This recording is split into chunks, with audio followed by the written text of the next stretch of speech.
remarks. Following that, we'll hear from Justin Vicory.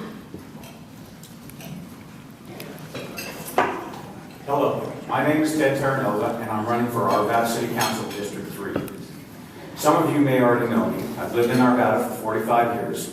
I'm the Vice President of the Arvada Fire Protection District Board, member of the Arvada Board of Adjustments, which is a variance board appointed by the City Council. And more importantly for this discussion, I'm a former City Councilman at large, former Arvada Planning Commissioner, former Arvada President, Chamber of the Arvada Chamber of Commerce, and also I'm proud to be a graduate of the Faith Bible Chapel Bible College, and I'm a member of the Arvada Jefferson Kiwanis. I entered this race because I felt called to address the issue of the need for an experienced, proven elected leader to fill the seat that's been vacated by this incumbent. While my fellow opponents, let me call them candidates, my fellow candidates, are well-meaning and they have good community service-minded ideas, neither one of them have ever served in the position of elected official to serve the people.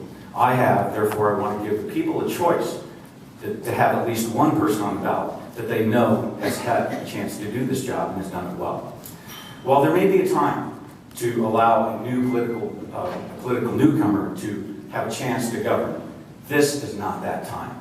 With the critical issues that are now facing District 3, which is a unique district, I believe that it needs my experience. There are issues like the unfolding of the Walmart project, the unfolding of the project that's going to happen on the north side, the RTD project, the unfolding of that project on the east side.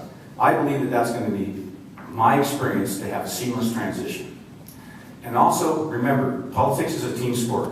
To have the mutual respect of your fellow legislators is very important in order to be able to hit the ground running to get the job done. I believe on that person. I believe on the right person at the right time for our Arvada City Council District 3. I appreciate your vote. Thank you. Next, we'll hear from Justin Vicory, and then following that, we'll hear from John Marriott. Good morning. Probably not quite as dire as that. I really feel that we have a lot of opportunity, but going back to when I first came to Arvada in 2001, I was pretty young. I actually thought this would be kind of a temporary home for me. I planned on moving to a coast somewhere, starting a new life, family somewhere else. What I found though is that Arvada was my home. It's been a great place for me. I kind of always joke with my friends and family that Arvada is like a black hole. Like you're here, you get sucked in, you ain't going anywhere. It just pulls you in because it's just right. And I really believe that's one of the things I love about Arvada. Since I was here in 2001, I have 4 children, 2 businesses, have one beautiful wife, and I've been very blessed with that. I can see the challenges that we face in District 3. Every single day I drive from Arvada West High School, where my home is, all the way to Old Town, where I have business. I drive by the Ralston Street development. I drive just to be met by the future Old Town developments. I see those as struggles in the future for Old Town Arvada, in our Arvada as a whole. I probably like everyone else sitting here, at least I hope so, have a profound love for the city of Arvada. But for me, it's in particular the south side, the part that encompasses District 3. And that's why I'm running for City Council. I believe the citizens should always have an opportunity to have an input into what happens within their community. And I'm really just asking for the opportunity to be able to spend my free time serving the community that I love. The major challenges for District 3 clearly, in Arvada as a whole, are growth, development. I see this more than an opportunity though. I don't see this as such a challenge. I think that, as citizens, we can all sit here, the people of Arvada, we can sit and we can watch the world grow around us, or we can take an active part in this growth. And to me, I'd rather choose the latter. I'd rather be a person that takes care of it and becomes a part of that process. I think just going into the future, it's important to have somebody that does look at the long-term aspects of every single decision for development. I want to create Arvada, continue to have an Arvada that my kids and my grandchildren love every bit as much as my grandparents and I do. Again, I'm Justin Vicory, City Council candidate, Arvada District 3. Thank you. Thank you.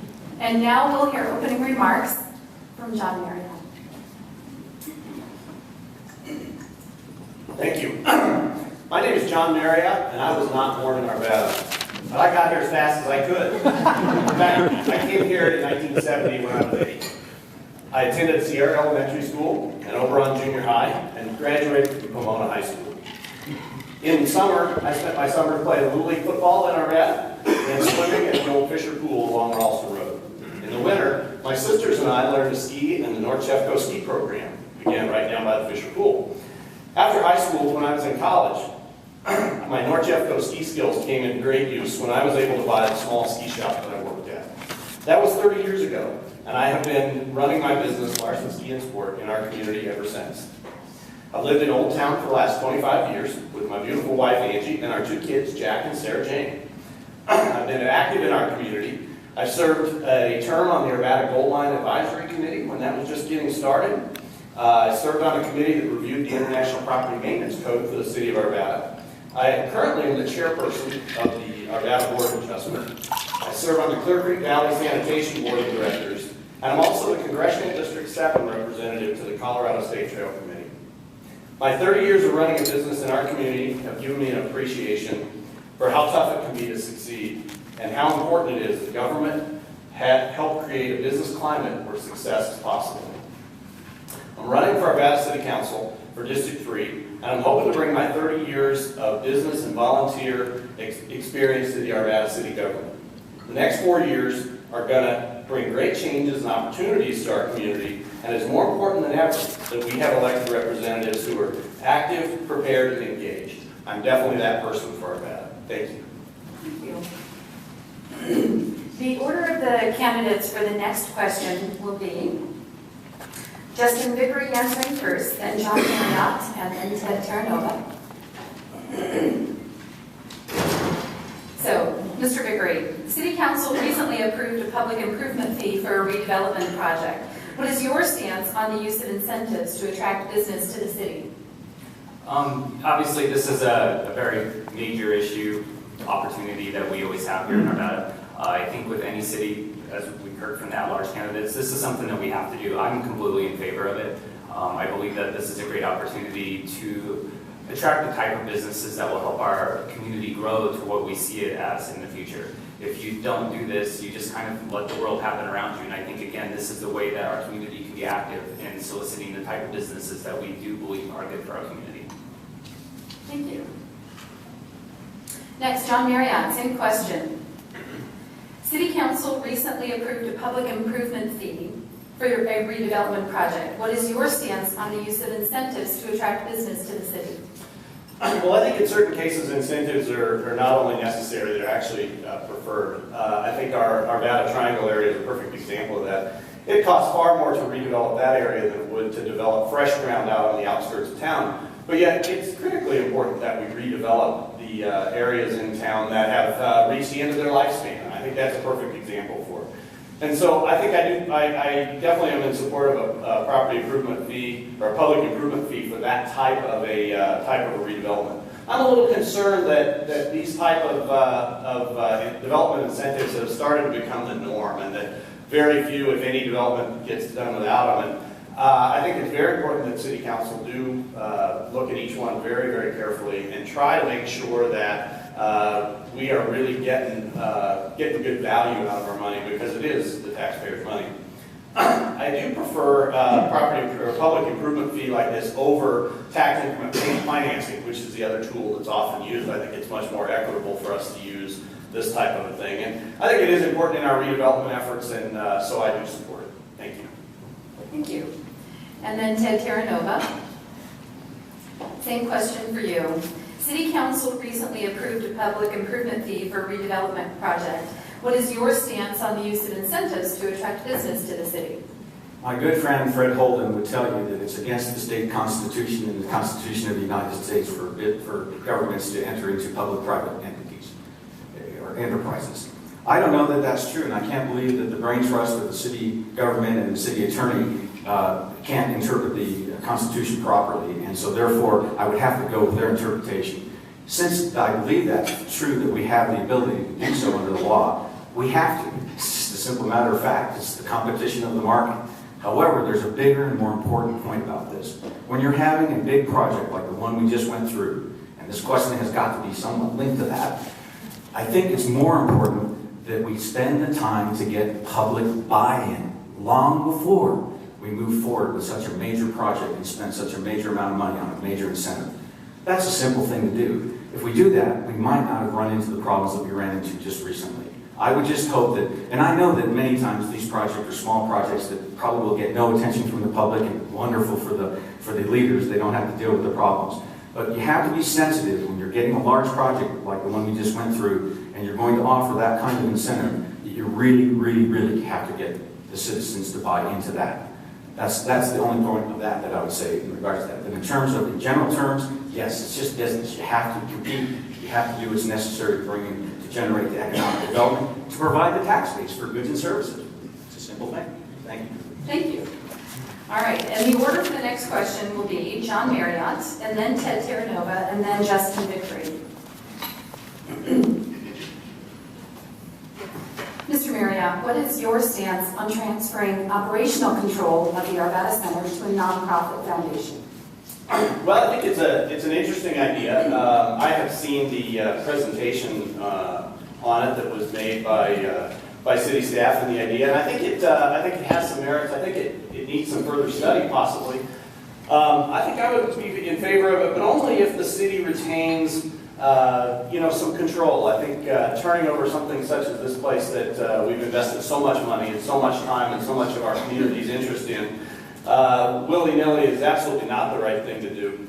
I think it's important that the foundation that takes this over, if that indeed becomes what it is, has some milestones, some operational and fundraising milestones to achieve. And for me, if we're going to turn it over, the goal ought to be that the city's financial contribution to the Arvada Center would become less over time. Certainly wouldn't advocate cutting it off, but I think if we're going to maintain our status quo with it, there's really no reason to turn it over to the foundation. But I think if the opportunity exists for a foundation to take over, expand the offerings at the Arvada Center, and do it with some private money, I think we certainly ought to investigate it. And from what I've seen so far, I would be in support of it. However, it's a very rough proposal at this point. And if the question were to me today, I would need more information to be able to vote positively. But I would say I definitely lean that way. Thank you. Thank you. Ted Terranova, same question for you. What is your stance on transferring operational control of the Arvada Center to a nonprofit foundation? It's all about money. Right now, the city's subsidizing $1.6 million to keep the operation going. But you know what? It's also about control. And that's pretty scary to let go of that control. While we're a regional center, this is really a special place for the citizens of Arvada. In business, there's such a thing as a loss leader. It means that you're not trying to make money on this thing because it's the right thing. It's something you're going to give to somebody. You're going to make up for it on the other end. And I think that there's no way that we can simply give up control because of a $1.6 million subsidy. I think that we need to take that as a loss leader and take it one step further. I think we need to find more innovative ways to make the center more profitable so that there's less of a subsidy. Now, having said that, this issue hasn't been studied. It hasn't been revealed. We don't know all the pros and cons yet. Well, it hasn't been studied. But I haven't seen the reports. I don't think the council has seen the final reports. I'd like to see those. It might change my mind, but I'm not inclined to go that direction because I believe that this is a special place for the citizens of Arvada. And if we need to subsidize it to keep it going and have control over it, so be it. Thank you. And Justin Vicory, same question for you, sir.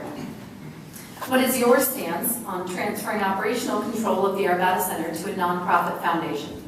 Thank you. This isn't something I know a terrible lot about. However, when I think about it, going back to what he says, is that it comes down to the money. We subsidize the place.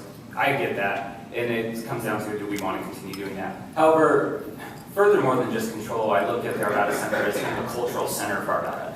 I mean, we have a great city here that needs cultural aspects to it. We have a great festivals commission. This is another aspect that just really helps show the citizens of Arvada that we're here for them, not just to take taxpayer money and repave streets, but we're here to create a lively environment that they can enjoy and love and cherish for time to come. And the other positive thing, no different than tax incentives for redevelopments, at least you know where your tax money is going in this case. I mean, to me, that's a big thing, is that sometimes you pay taxes, where do they go? In this case, you at least know where it's going, and I think as a citizen, that at least makes me feel better knowing that some of my dollars are going to this specific task. Thank you. Excellent. All right, and for the order of the candidates for the next question, we'll have Ted Terranova first, then we'll have Justin Vicory, and then we'll have John Marriott third. So, Ted Terranova, When the moratorium expires, are you in favor of allowing and regulating the sale of marijuana or prohibiting it in Arvada? Well, this isn't exactly a new issue. We dealt with this when medical marijuana was approved.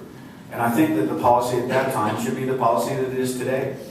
While it's not an issue of use, that's already been decided. It's an issue of distribution. And the question is, do we want those kinds of operations within the city? Certainly not for an economic engine. We certainly would only want it for serving the people. Well, I don't see that there's that great a need. I don't think that we'd be prohibiting our citizens who wish to purchase marijuana to do so in another municipality who does want to use it as an economic engine.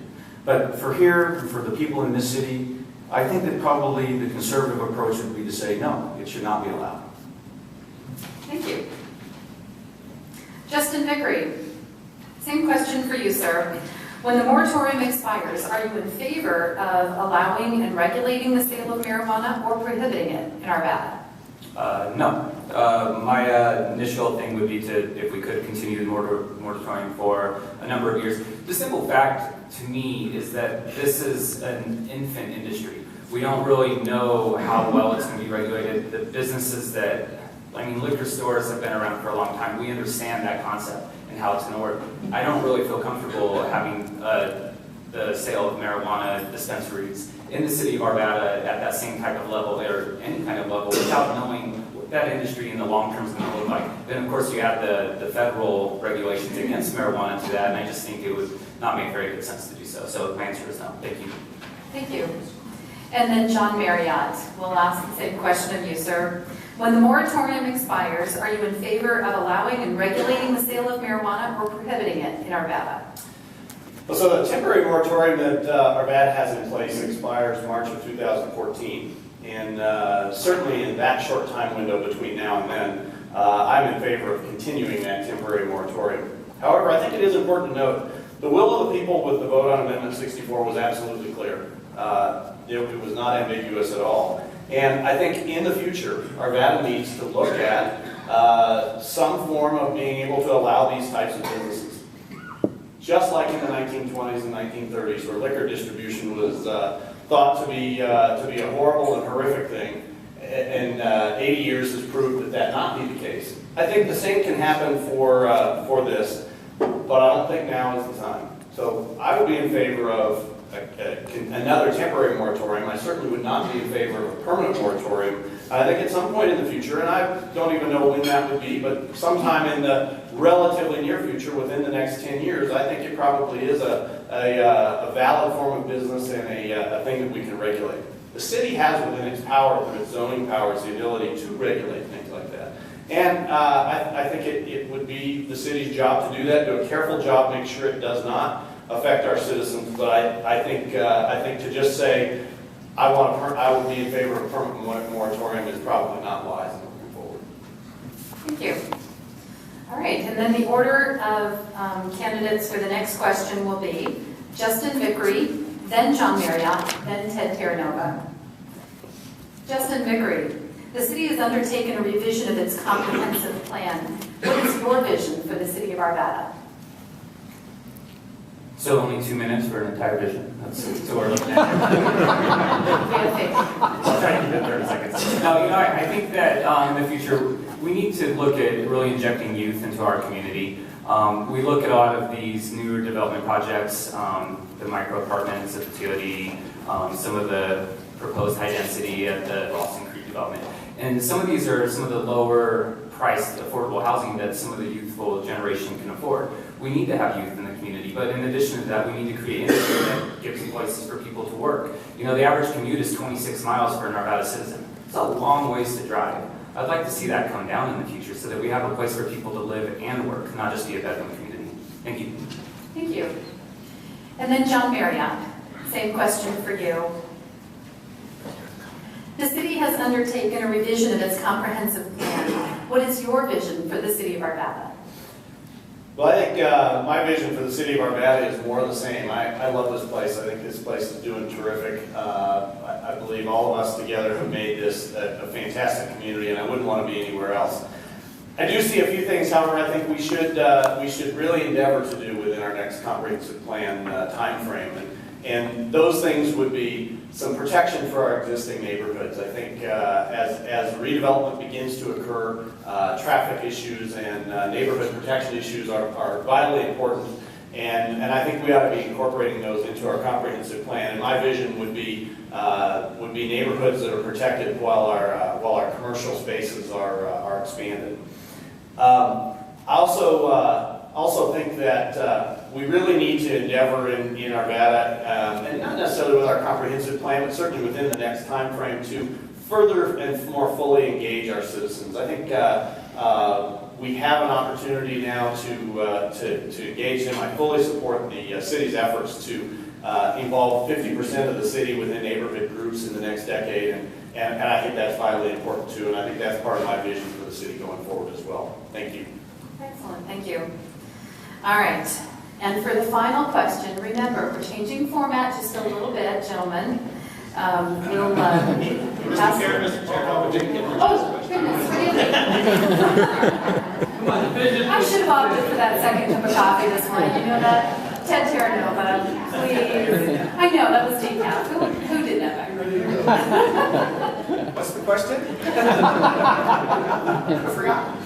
I appreciate you being a good sport. Mr. Terranoba, the city has undertaken a revision of its comprehensive plan. What is your vision for the city of Arvada?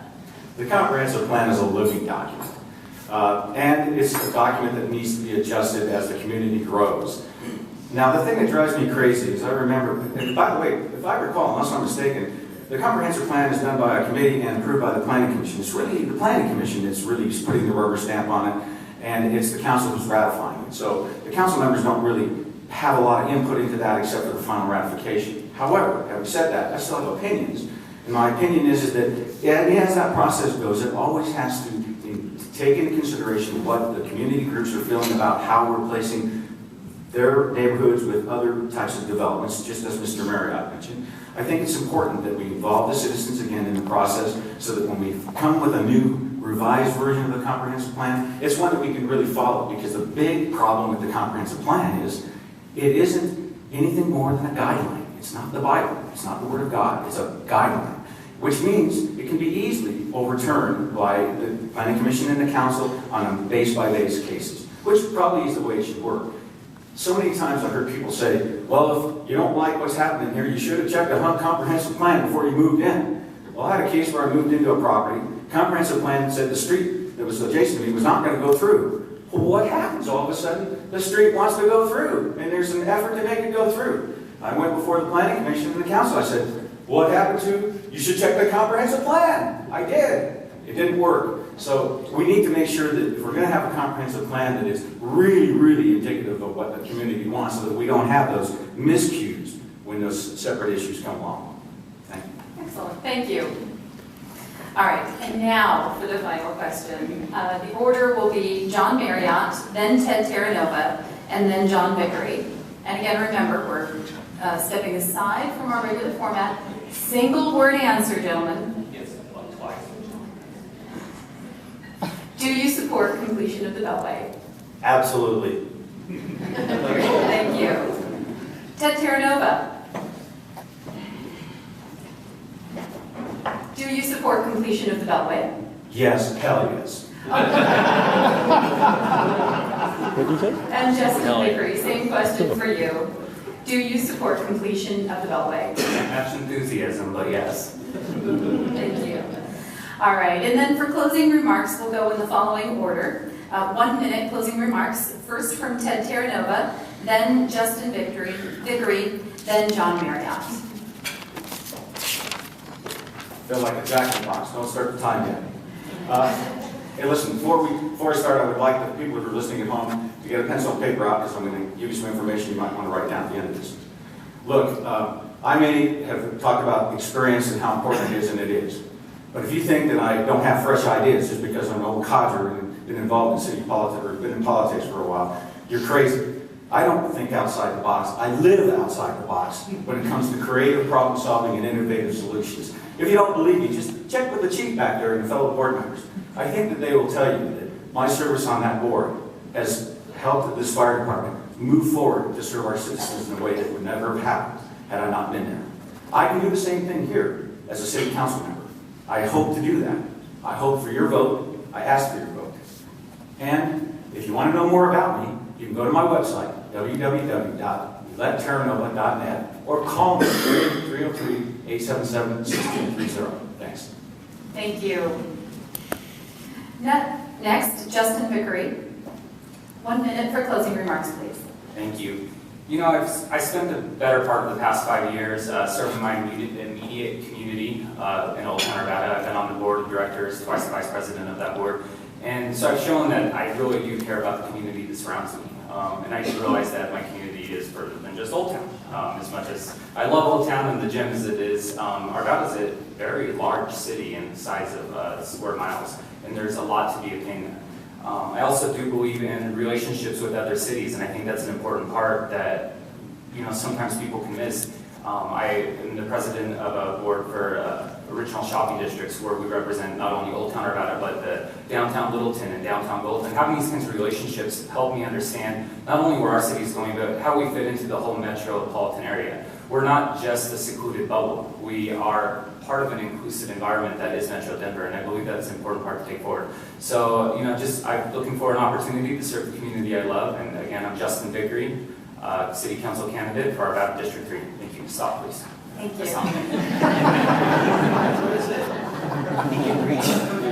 And now we'll hear closing remarks from John Marriott. 1 minute. Well, I want to say thanks to my fellow candidates for District 3. It's obvious the voters have some pretty good choices here to make, and I think that's the way it should be. I think it's the strength of Arvada is that we've got a deep bench here. I think as you make your decision this year, you've got to ask yourself who's going to help move the city forward the best, who's active, who's engaged, who's prepared. I think I'm that person. I think my other fellow candidates are as well. And I think however you make your choice, I think the city is going to do real well because of it. If I haven't been on your doorstep yet, I certainly will be. So please plan on seeing more of me and seeing me around because I will be seeing you all on your doorsteps. Thank you. Thank you. Let's thank all of the city council candidates.